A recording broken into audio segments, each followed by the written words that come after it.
So thank you everybody. I would acknowledge the BAPSA student group who has really actually initiated this conversation. I would like to acknowledge Prashant in his absence, Janu, Brother Sai, Kiran, brother on the camera, and everybody, all, Professor Mehta in the audience. Thank you for coming. We are discussing India for diversity. It's a concept that we are still thinking about. It's not a settled issue. So that's why we are doing it as a public talk, because we want to solicit more opinions, more criticisms, more suggestions to bring forward. And so when we talk about diversity, we will be talking about diversity in the sense of representation. We don't want to impose the concept of diversity without adequately addressing the needs that fulfill the quest of diversity. So what we'll do is we'll briefly run through some data, we'll crunch the data, and once the data is done in many slides, then we'll open up a conversation and then we'll address the theoretical conduits of the question of diversity or lack of diversity.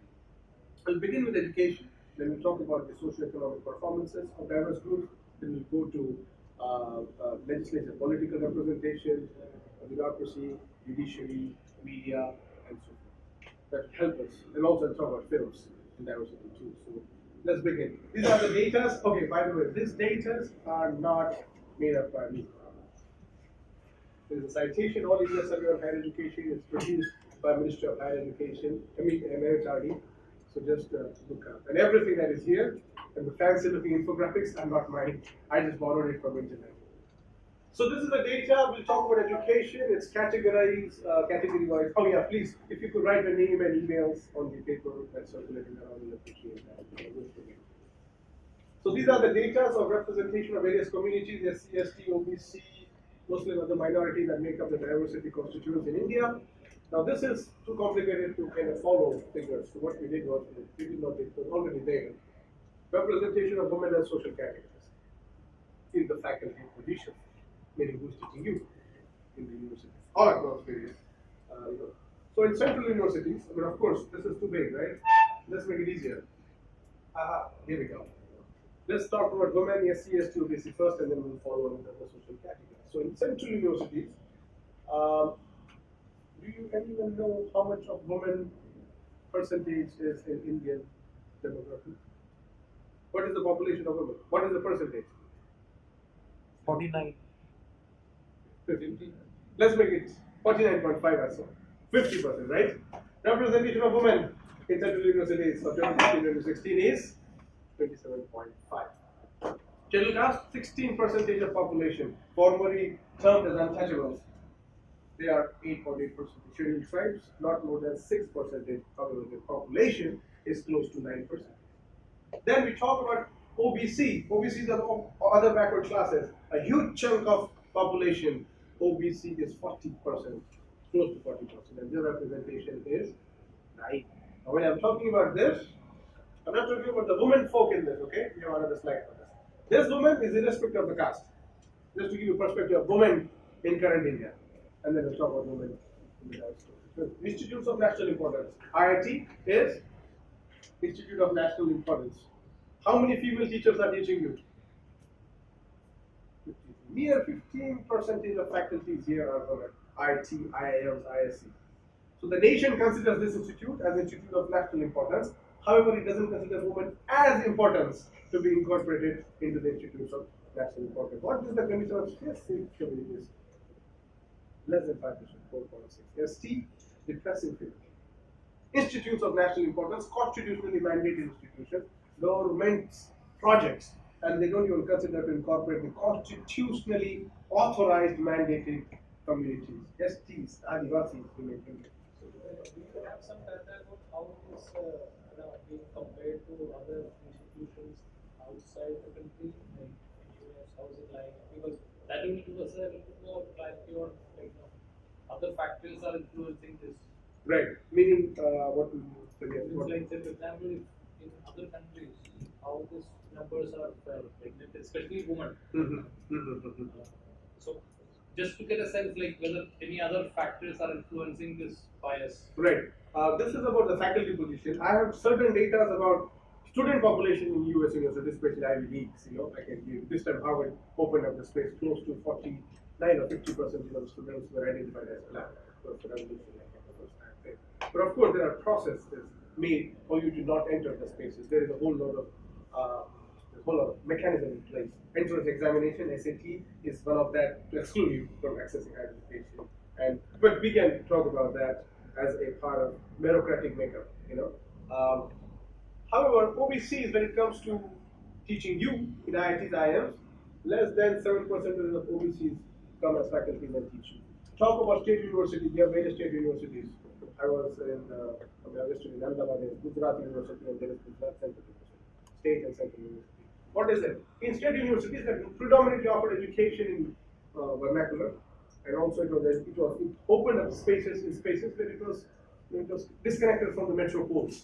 They went deep, and then they thought they would produce this kind of equality in education. Only 33% women, scheduled caste 8.2, scheduled tribe 1.8, and OBC again 70.3 compared to the percentage. Open universities, nothing changes. This is interesting. Private universities. We all love to go to private universities, don't we? Except if it's not IIT or IIC. Private institutions, private capital promised a certain sense of equality. It suggested that if you come into the market, we might challenge certain imposed socio-cultural and economic markers that was defined by caste. It said if we enter the market, we will do away with the caste system. We will bring that utopia that we promised. Capital has that strength, caste does not have that strength. What it did 38%, close to 30% of women, irrespective of the caste category. What is the scheduled caste here?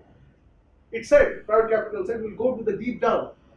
People will have access because caste doesn't allow us to go and reach into the deep down. Private capital is actually the worst performer when it comes to accessing of higher education and the faculties, incorporating the faculties. What is the condition of scheduled tribe? Taking away their land, building up the institutions, cutting their forests, displacing them, controlling their resources, and saying that we will give you what it really deserves.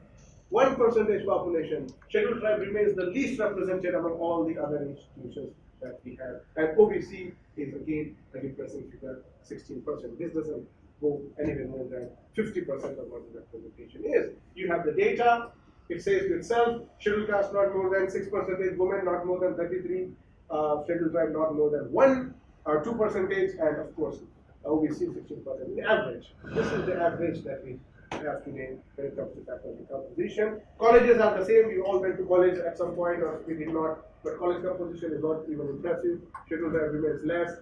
Scheduled caste remains less, and the statistics go on. Person with disabilities.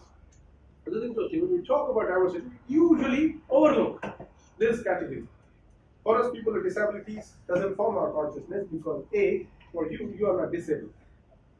So that means you cannot really have an equal kind of competition with people with disabilities. When you see a person who is disabled, who is visibly disabled, you approach the person with certain hierarchical impositions of your own knowledge about the person. Meaning you either have a pity, you try to sympathize, you try to offer yourself, not out of the human dignity that you would offer, it's out of your own self of inferiority. You feel the sense of you have to protect, the idea of protection, the idea of taking care kicks in. But there are many instances where people might not be visibly disabled. There are some cognitive issues one might be suffering.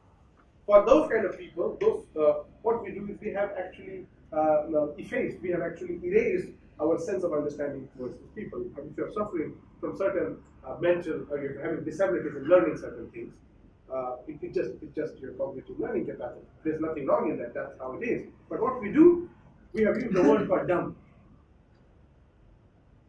We have used the word like buddhu. This is heavily used and it's heavily deployed out of context to the students who have capacity. So you don't express if you're having a disability mentally, because you know the society is not going to accept it. If it is going to laugh down on you, and it is always going to show that patronizing gesture. Oh, you don't do it. So you don't even give the human kind of equal dignity to the person you want to cover that up, and their representation remains less than 0.5%. So less than 0.5 percentage of faculties in India come and teach you. Muslims are 14% of India's population. They teach, they are less than 5% Muslims as faculty in India, and other minorities, Muslims, Buddhists, Parsis, non-Muslim minorities, Jains and all, people fall into that, and they are less than 3%. Who are the seeds going there? If they are not here, where are they? This is the chunk of population that is occupied with that itself as upper caste Hindu, and its majority male Hindu. 70.5 upper caste Hindus are teaching you in your faculties across India. So when you enter a class, you are usually facing 70% of the time you are facing a person who is identifying himself as upper caste Hindu, mostly male, very few female. So when you enter and when you leave the class, you come with a discourse of how a upper caste Hindu male has taught you. You come with a heavy influence. So idea of knowledge becomes confined to one's perception of knowledge. So if I'm understanding the pedagogy in certain sense, I will impose that upon you as students, directly or indirectly. It's my influence. So when you are learning under my influence. So if I'm teaching, let's say, a theory, let's say I'm reading a book, Orwellian novel, let's say 1984. I read it out, I will read it out with the sensibilities of the way I perceive this, the way it attracts to me. What is influential for me? Some might find, oh, the fascism is serious, or some might find the characters in that, some might find love story important in that. We have different variations that we can find important. Similarly, the same novel is read by a female, and she's teaching you. There are different readings of the same book. Knowledge flows in different variations. But what happens, 70% of the times, you are not exposed to those alternatives. You are given this homogeneous whole kind of experience. And so when you pass out with your degrees, you are passing out with this heavy influence of people who are actually not diverse. And this affects in your professional life. Because now you have a degree. You have a degree from fancy university, everybody recognizes you, and so when you go outside, you face the world, and you think these are the set of ideas you learn. This is how the world looks like. This is how it should govern any discipline. And when you face the reality, you have difficulties coordinating, and most of the time, it becomes a divide. And today, we live in a divided world. So, what is the female presentation, right? Of the scheduled caste, only 1.58 scheduled caste women are teaching you in India. Scheduled tribes, less than 0.6%. Adivasi women occupy less than 0.6% positions in faculties. OBC women, less than 6%. Same goes with person with disabilities. The female, usually when you think about person with disabilities, it's usually the male that you think about. Female don't occupy the consciousness of disabilities, and that's how we can see the underrepresentation here. Muslims, less than 1% Muslims are teaching you who are females. Very few issues that relate, that concerns Islam and let's say women. I'm not comparing Muslim women to only Islam, but just to give an example, very few Muslim teachers are teaching you about certain issues that they might find interesting. Same example, if they are teaching environment law. There could be certain reading of environment law. They could come with certain traditional or certain attitude to teaching environment law. Or same goes with your sciences, where there is lack of diversity. So only 0.83. And today we are discussing about women issues, and specifically in op-eds and editorials and headlines, we have women issues being debated. But the people who are forming the conscious opinion are the people who are mostly educated people, but these are people who remain uneducated by the very female who the issues that you are discussing, the issues you are writing about, and the issues that you are consuming.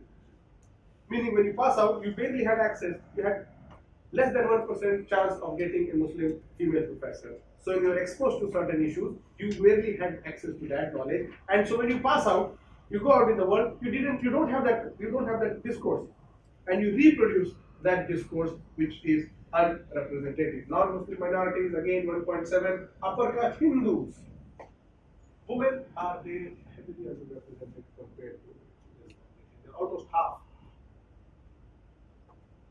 So one thing that remains common in this ratio, which is female. Female across caste lines, across the religion lines, remains heavily marked. in its diversity, this is the primary approach that we want to take to address the issue of non-representation of female across caste and religious groups. Of course, education translates into how much you make in your life. You get a job, education has become this primary way to breathe out of your dungeon.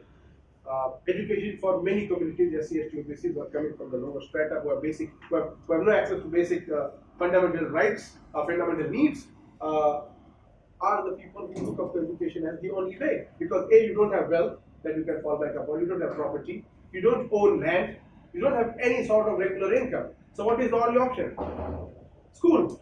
College is the only option. And what happens there? There remains heavy underrepresentation when it comes to faculty. Now, student-wise data is another interesting where we can discuss it eventually. So obviously, this is the data that talks about how much a community spends compared to their upper caste compatriots compared to upper caste Indians. ST in rural areas spends minus 53%. If you are spending 1 rupee, the person is upper caste, the person is spending minus 53. Not 53 paise, it's minus 53. When you talk about SC, it's minus 37, OBC 19. Urban areas. Who are your security guards? Who are your people who are working in canteens? Who are taking care, riding this odd taxis? Who are the people constructing new buildings? Who are the people that are occupying the spaces around irregular work jobs in irregular workplaces? These are the people who have migrated from rural areas because they have lost recourse. They have migrated to urban areas. When they migrated, they just migrated like this. The economic position did not change. They remained stagnant. They remained stable when it came to caste and capital order. They remained same in the same class. So these people who were laborers, who were peasants in the farms, have become a person who are now in the lower rung of urban economy. That is reflected if you look at the presentation of the SCs. SCs spend less than 60% monthly. You know, household expenses, everyday expenses that we have. We pay bills, we have fees to give, we have leisure time, we have food, we have to pay the mortgage, the household expenditure. Scheduled castes are not even spending similar, they are actually spending minus 60% of what a upper caste is spending. Imagine the level of, if it's equal, the 60% has to go 60%.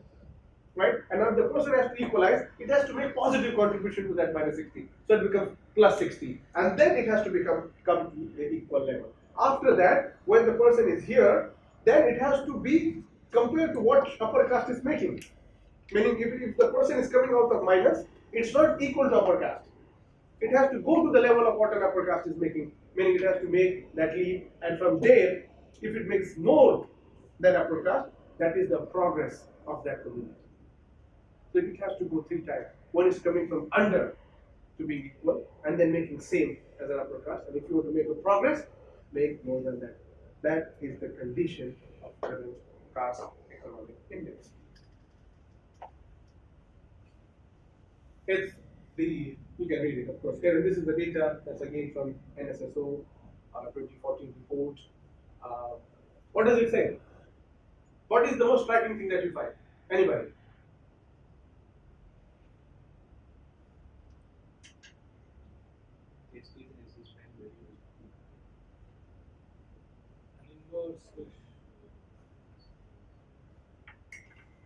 These are the people who are in the lowest consumption. And the graph is poorest and poor. There's a difference. In economic terms, poor and poorest have its own variations. Poorest are more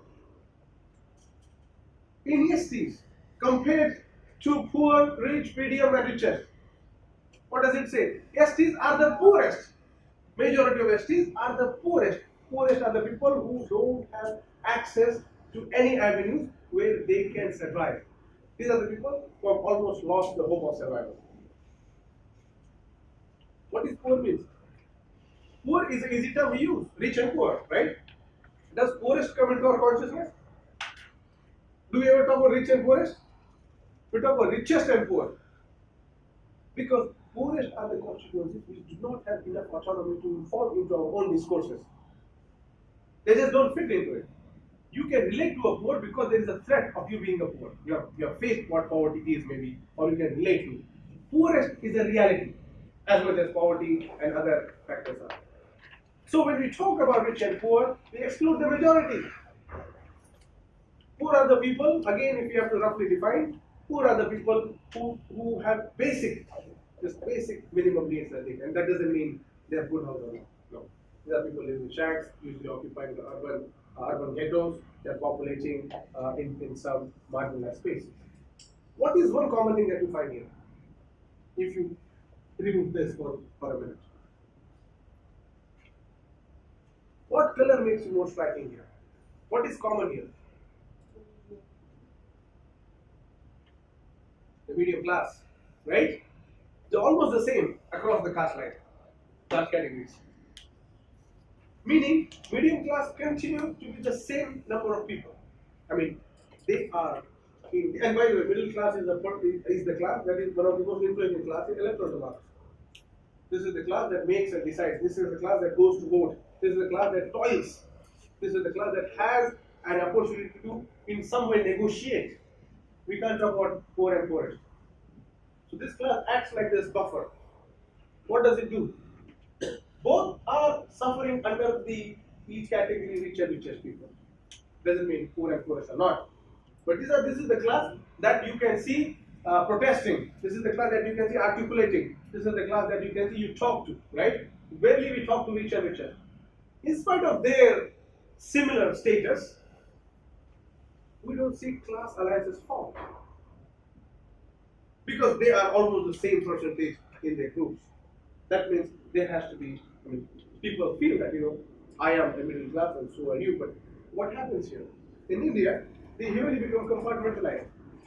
Scheduled tribes become scheduled tribe middle class, scheduled caste become scheduled caste, and therefore, the moment caste kicks in, class alliances tend to fall apart. And therefore, we don't see a middle class kind of revolutionary, manifesto being proposed. What kind of work does scheduled caste do? This is actually divided by percentage share in workforce. This many percentage of people are working. What kind of job, let's say, scheduled caste do? Balance. How many of them are self-employed? Less than 1%. The lowest in other categories. What kind of regular work is regular work? You have like a job, doesn't necessarily mean a good job, but you have a job. It applies across all, but you have a salaried job in a way.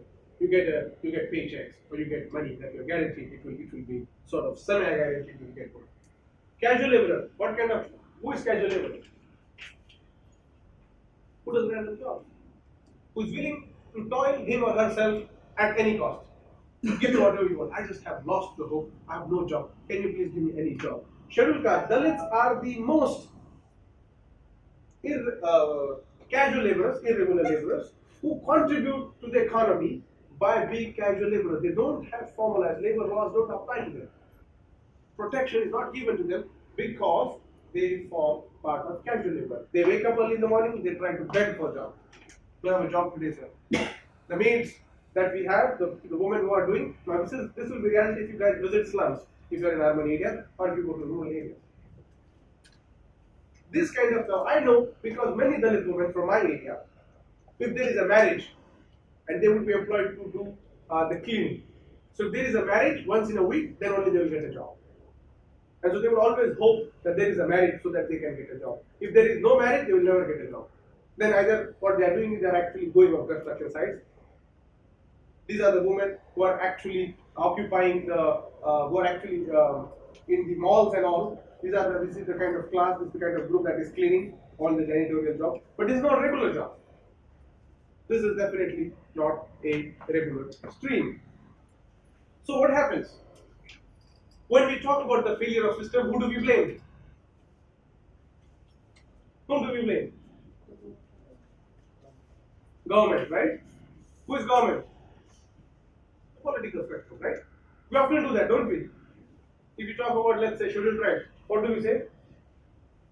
Scheduled tribes, their leaders are is responsible for that, right? We say the same to the OBCs, right? OBCs are having education because OBC leaders are corrupt or they are not being. We have this discourse, don't we? Don't we blame this very freely? That's what's happening there.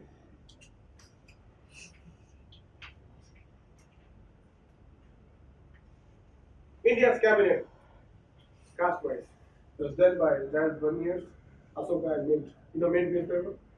They do this kind of thing once in a while. What is worst striking thing? Just tell me, what do you see?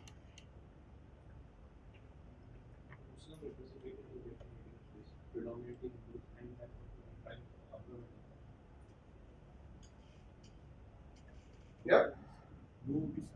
No OBC?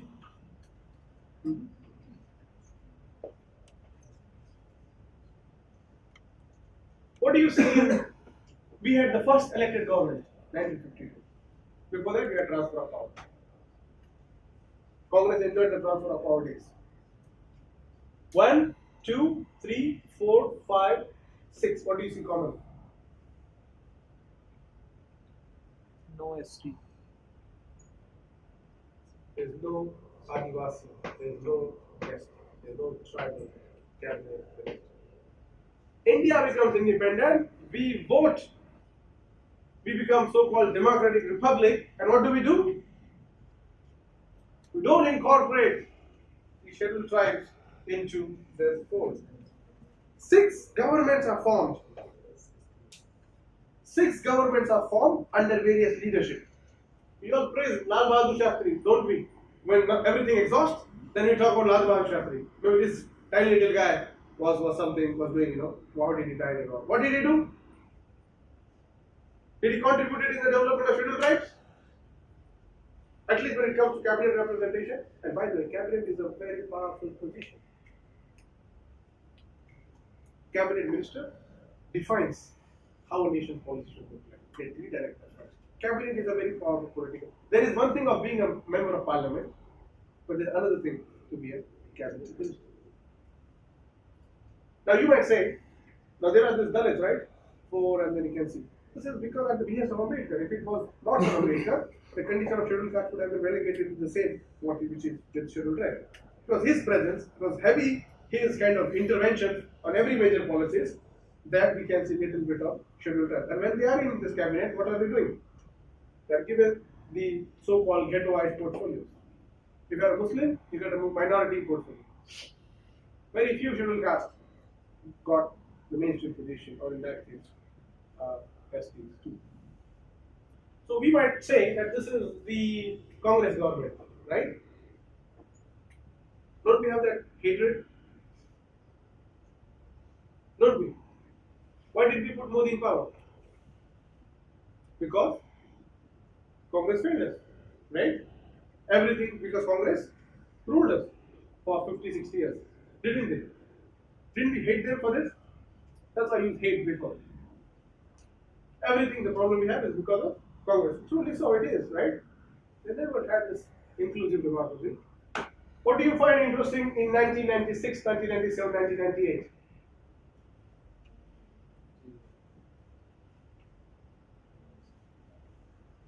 Three governments changed, 3 prime ministers changed, 3 ideologies changed, political ideologies. STs remain marginalized, they remain absent.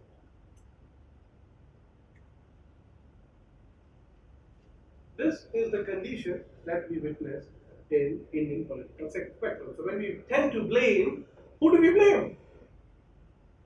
They're not there. Who do you want to point your fingers at? The tribal ST's condition is because the STs were not, the leaders were not really representative. They were not even there. They're not even there to argue for the funds and policies to be made for STs. They were never there. And now we want to make it an excuse that these leaders are corrupt. What happens in 2014? What is unique about 2014?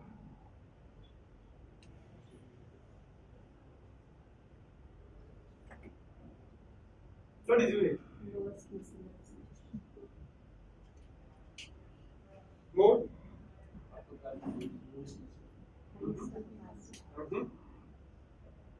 Never ever in India's democratic history that there has been so much over-representation of people who identify themselves as upper middle caste groups ever in India's cabinet. 87.7% was never the figure that you ever see since India got independence. We know who is running the current government.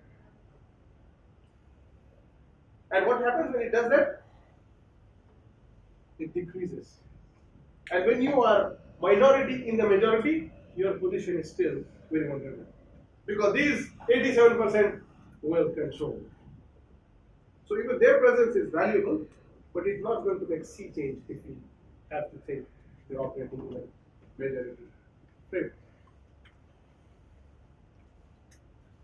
We talked about education, we talked about socio-economic conditions and expenditure, we have got a rural area with the data from there. We talked about politics, let's talk about bureaucracy.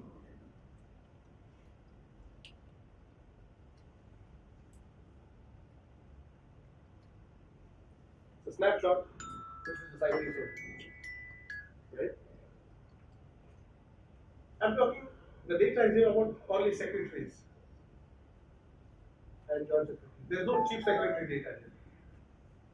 You know that chief secretaries? It's almost whitewashed. We almost know because there's no SC/ST there. And when you talk about secretaries, these are important portfolios. What is the condition?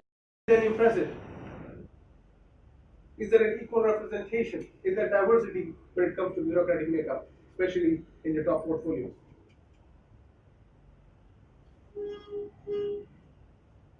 We talked about bureaucracy. Let's talk about another arm of government.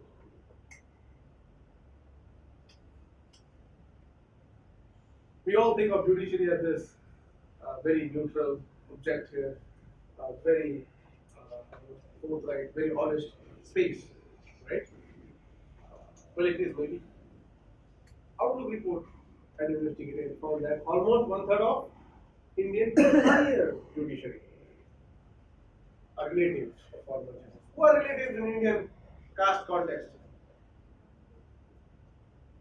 Who do you refer to when you refer to relatives in caste India? Yes, Viradri. Jat Bhai. Mostly Bhai, not Bhai. So there is no Bhai here, let's see. 17,000 judges, out of them, 2,700, 28%. So if I'm giving a verdict, if I'm a judge, most likely I'm a male. I'm from my own Viradri, which is dominating since pre-independence era, will continue to dominate. And I will give the decision that suits my own discourse. The judiciary is accused of monopolizing the higher judiciary by the kith and kin. Monopoly is absolute control. You don't have any other options. It's monopoly. There's no competition. There's no fair analysis. Monopoly is monopoly. You all know monopoly. We played sometime in our life. How dangerous it was. And that to monopolizing the higher judiciary. Higher up by the kith and kin. Who are they? Let's say 3 of them. I mean, their son, grandson, and nephew of who? None other than the Grand Chief Justice of India. Sanctonium. This is a very sacred kind of space, right? Sacred position. What's happening here? And of course, the political elites and the bureaucracy still accomplish in this. Out of 28 judges, 9 happen to be close relatives of former judges. This is the outlook and national campaign. Look up this, they might have further information. So what is happening? People from the marginalized background remain under heavily represented, and people from the same caste and class. Times ran a report as to how many Supreme Court judges are relatives of previous judges or families, and it found outright over-representation of Brahmin caste. This is the condition where we go to seek justice. This is the condition where a scheduled tribe is going to find the justice. Talk about justice. Let's talk about fourth pillar, which is, there you go. Look up your feel your eyes.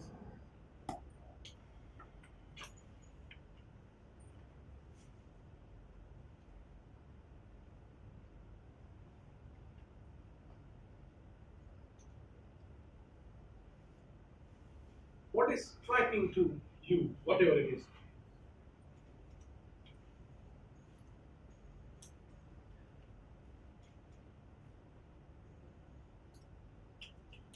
You want to say something?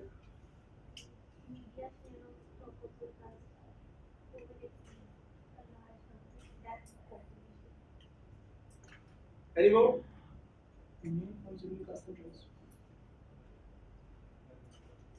Any more? Hmm? 6 being the minority. What is the percentage of top upper caste in India's population? What is the percentage of scheduled caste? Top of the class population seems very high. Here, they actually also incorporated. Of course, they had put this. If they had put this together, this could have been the case. But of course, the national census has then given the kind of representation. Of course, it is higher. But if it is a representative of something, both groups are 16%, right? Both are citizens of the same country. Both swear by the Constitution of India. Both stand with the national anthem. Both exercise the right of citizenship. Both are Indians. When it comes to representation, one is heavily represented, overly represented, and other remains absent. So when you open your newspaper, you know what you are reading. You know who is asking you to read what. You know how these people are deciding your discourse. Now, one interesting thing is, this is the data from 2001. Now, there have been constant efforts to get latest data. And the media industry is refusing. Because they say we don't count anyone as SC, ST, This is the fear. And these are the people who are writing editorials, who are consulting the government, who are suggesting what the government is doing correct and what is not. It is giving some discourses. It is the government, it is the space that is when you open, refers or rather projects the kind of unobjective reality to you. So what you read is actually what the class wants to be in. If it's 85%, it will definitely want to read in its 85%. It will never allow a dismantling of its hegemony. What happens in the media is the composition. There is reporting of incidents, but mostly it's unreported or it's missing. One case is, for example, I just picked this recent example, A Raja. Do you all know A Raja? What do you know for? 2G. What happened recently? What did we do when he was accused of? We actually raised a whole national campaign and got BJP into power. Didn't we? Wasn't it outrageous? Because he made it corruption, right? What did the court do? What's common here? A Raja was the Dalit.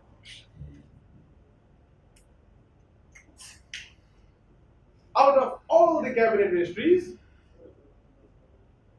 a Dalit is put in the vulnerable situation and everyone targets. Because Dalit is corrupt. Dalit is unfaithful. He is a cheat. He is a deceit. That's our caste mentality. Media ran the whole trial against him.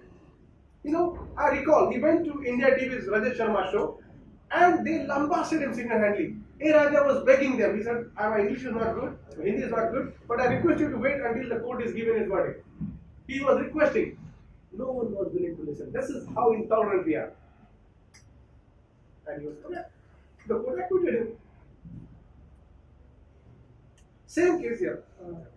I'm not really sure how far that goes through, but I'm just basing on the conspiracy theories. So, is there a link between the contemplation from the ruling dispensation to kind of link with his party and that kind of influence the decision also of acquittal? Because the acquittal decision is not very clear. Yeah. So, how far this logic goes and that logic contested? Right. I've been thinking about it too, and I was like, where can we fit that logic in a, of course, representative sense. His politics, his party is, of course, sorry. The idea the Indian judicial system is already basically the central government is what decides the outcomes of judicial probes today.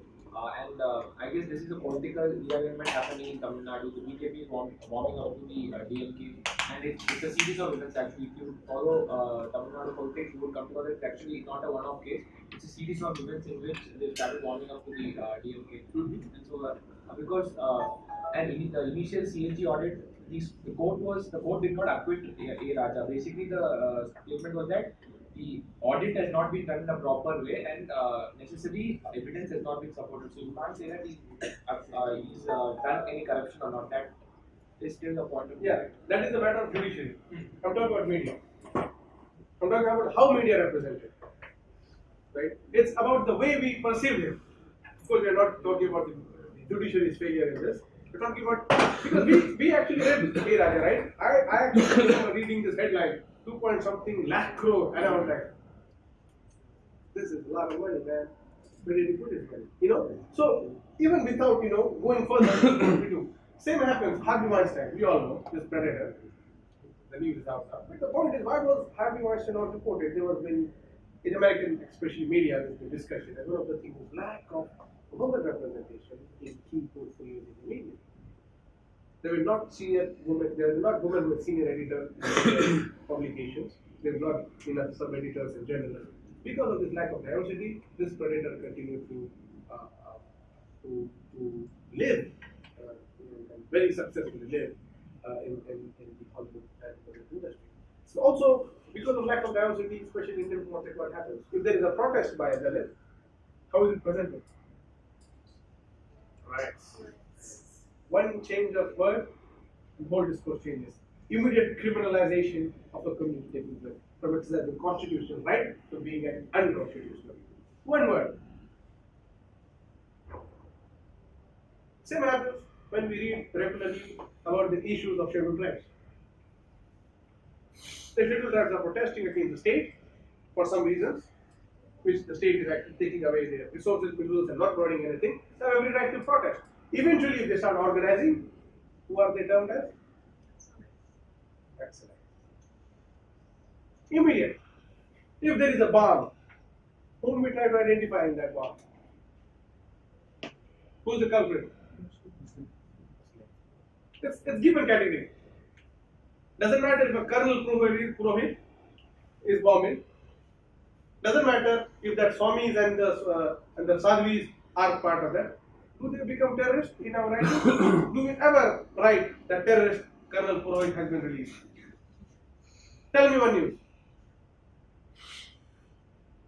We have already given the categories that we know who is deciding the categories. People work and control the media. Let's briefly talk about film and television too. Priyanka Chopra was crying, lamenting that there is no screen writing, there's been no story written in Hollywood for a brown woman, poor her, right? Hypocrisy at its best. She cries that there is lack of diversity in Hollywood. One should ask, what is about the diversity in Bollywood that is so heavily dominated because of the caste status and class status too? This is the crying foul kind of, shedding of crocodile tears that becomes even nasty. When we watch a film which almost has a marriage scene. Right? As if Indian life is full of. My friends who are non-Indian asked me, your marriages are great. I said, how do you know? This is their consumed. Every movie has a marriage. Almost like everyone in India is married. And almost showing that it has a happy end by marriage. Doesn't provide a whole discourse. What happens after marriage? So this is this image created, which is very much a Brahminical imagination, a very conservative imagination of how youth should live with each other. They should only live if they are. They can't live if they are not. It's obscene. This is presented as obscene, and this is how it defines. This is why the people who are running across like Romeo's cats, these hooligans, they get influenced to this because this is what is dominating. Now tell me, a movie starts in the beginning or towards the end. There are gods, right? Right? What kind of gods there are? Which are those? Saraswati, Krishna, Ganesh. Nothing wrong in that. But is that the wholesome India representation? There are tribal gods. Tribal also have their gods, right? Do we see any representation of tribal gods there? Do we see the Dalits who worship their own gods? Do we see? And this is where we come to witness that our screen, our popular culture is heavily dominated and we tend to replicate that examples. Now again, interesting thing, what are the names and surnames? Tell me the names and surnames out loud, yeah. Malhotra, Khanna, Kapoor, mostly Punjabi Khatri names. Punjabi Khatris are minorities if you compare with the caste composition, but they represent as a wholesome. I never saw a character whose name was related to my last name. I am also Indian. I never saw a character who was hero that came from the same name as like my father's name. When I saw the names of let's say subaltern caste, SC, the OBCs, SCs, what was it? When it was Kamle or the names, they were presented as comical characters. Pandu Havaldar, example, right? The name is attributed to a jocular pronouncement. This is the condition we live in. Let's briefly talk about advertisement. This is the most sexist, casteist, racist, elitist, classist space that we can get. 30 seconds, 20 seconds, 10 seconds of bite, and we get experiences of all of those expressions in that 30 seconds or 20 seconds. Now tell me, we all eat food, right? We all have advertisements we consume. We have food advertisements, right? We have masala advertisements, right? What kind of masalas do we have? MDH. And of what? Biryani, chaat, chole bhature, pav bhaji, paneer masala, chicken masala, beef masala.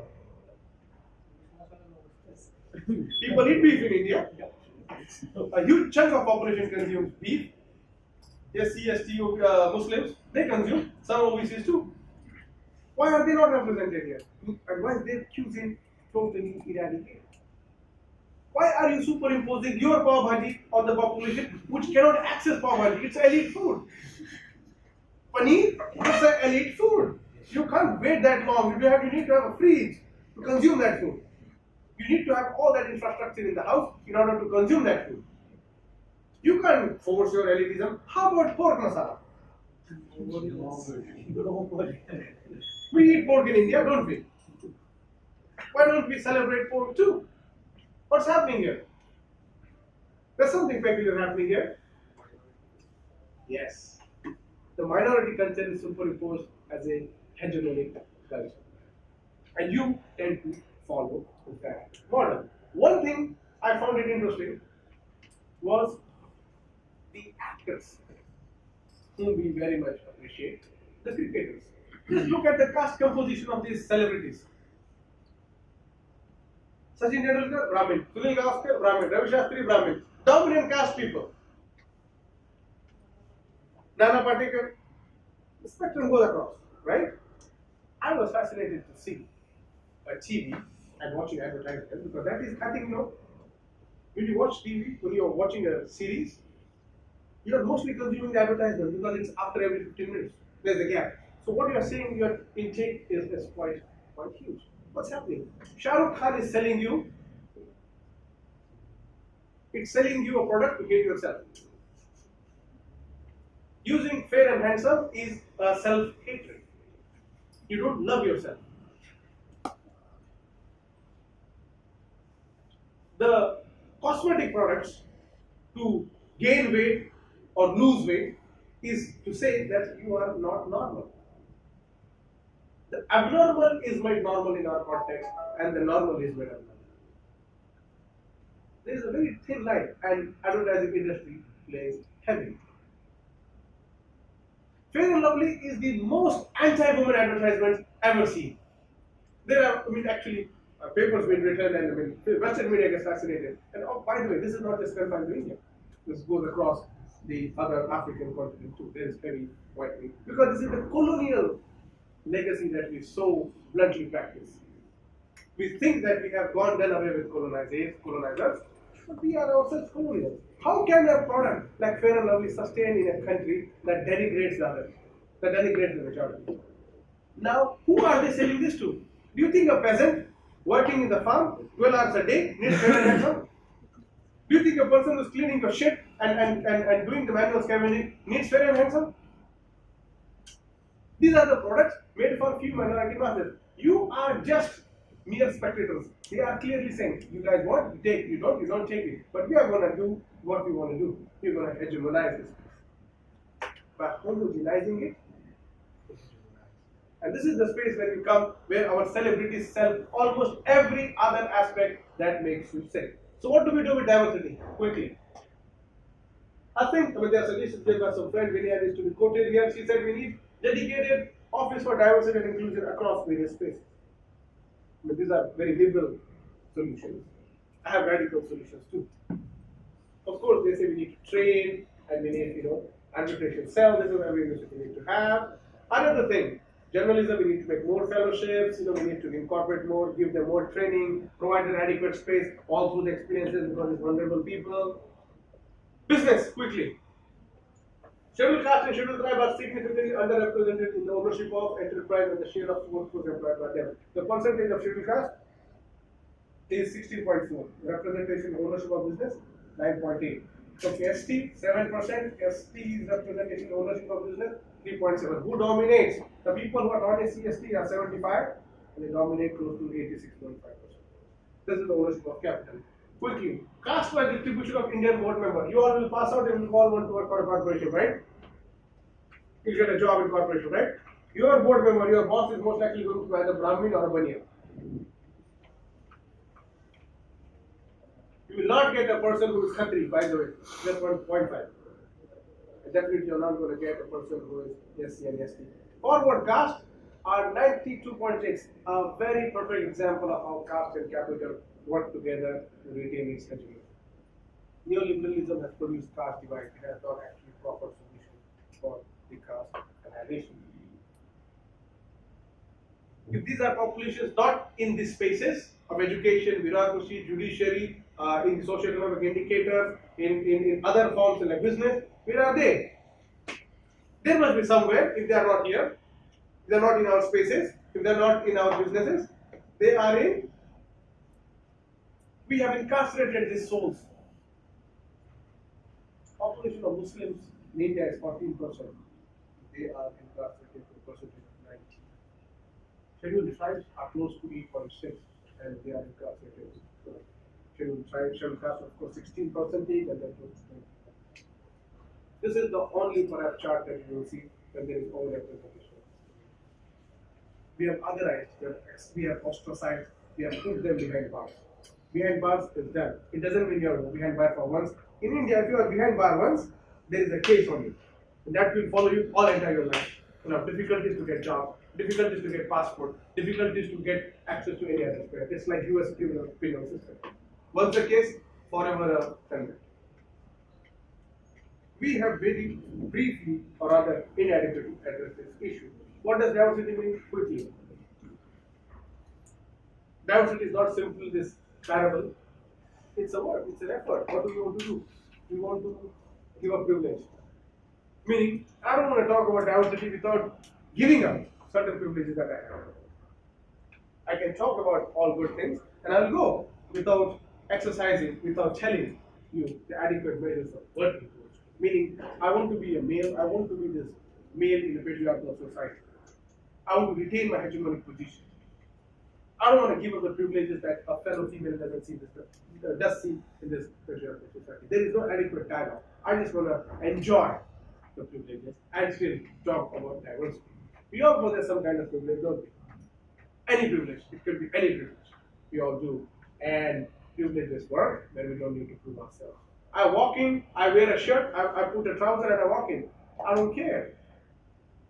Ask to a woman, can she do that? Can she just put some clothes and just walk in? That's the privilege I have. I don't need to prove myself. That's what happens when the question of merit comes.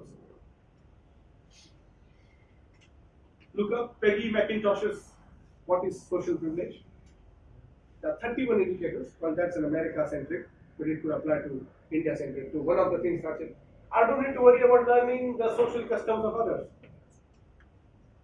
We are privileged. We don't know. We don't feel the need of learning the culture of tribal people, scheduled caste people. We are privileged in this form. We are 31. The better people are only in my group. It is likely that my career and final success will be attributed to my always. It's your hard work. Yeah. Really hard working. People appear to pay attention to my. This is very important. A person who doesn't have a social privilege has to do twofold efforts. A, he has to establish himself as credible or herself, and then second is to actually have acceptance. If I'm coming from a certain caste or class, oh, we are used to it. He must be smart. He must be already. These are the various privileges that we have. Of course, prestige, job, newspapers are like me. When I watch TV, people are all like my class. They are well represented, and therefore, this is of course when we have to work. We have to make sure that we benefit from privilege is to accept that our success are not 100%. It's not 100% that you work hard, and that's the reason.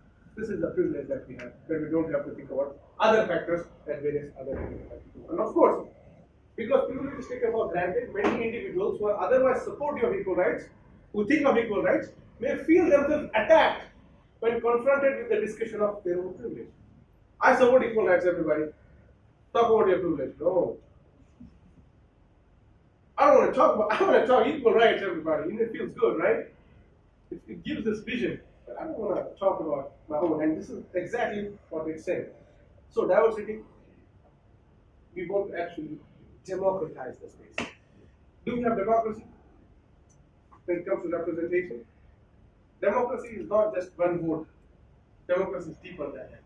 That's a very minuscule definition of democracy. We saw in all the avenues that the person can make its material and self worth is not there. So we don't have a democratic setup. Diversity is a language of democracy. It's about putting in, pumping in heavy dosage of democracy in our systems. It is also, this is the interesting thing, you want to concentrate. You want to smash. We don't want to create alternative spaces. We don't want to work through it. No, we want to smash it. We want to smash the patriarchy. We want to smash the injustice system that produces discrimination, prejudices, and uninformed biases based on one's. Finally, inclusion is important. Diversity is important, but without inclusion, we can't do anything. Inclusion is big, essential impact. Of course, it has its own limitations. We all need to work together. We want to concentrate on integrity and diversity. It can't be unity first and diversity next. We have this unity and diversity concept, which is remain unattended. We did some efforts. We worked together, different caste, different class, different religion. People came together to increase diversity in the IIMs. And it worked out. 4 months of hard work. People from different castes came together, recognized their own privilege. They felt enough is done because we were always thinking that we are doing favors on people. They thought it as a social responsibility. They came together, they raised the issue. IIM Bangalore, IIM Lucknow, and other IIMs are following the suit. They have increased the intake of diverse constituencies in the doctoral program. They have given specific preferences to people belonging to various constitutional categories that we were underrepresented. Tushar knows it well, and also Prashant knows. This is the collective effort done by the people who identify themselves as global IIM alumni group. We have to make it a student-centric mobilization. Please interested, please join in. We think we can make certain form of change. Final slide. We want to create a space, safe space for all of us.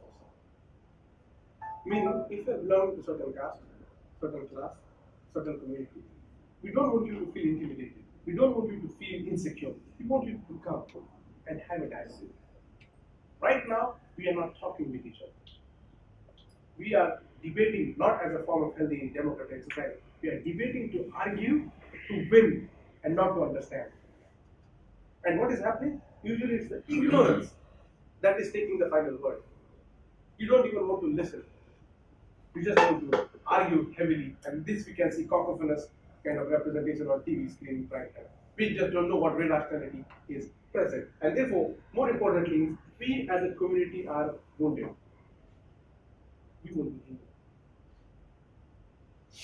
Right now, we leave with extreme scars on our minds, on our thoughts, Our prejudices continue to perform. We have physical scars.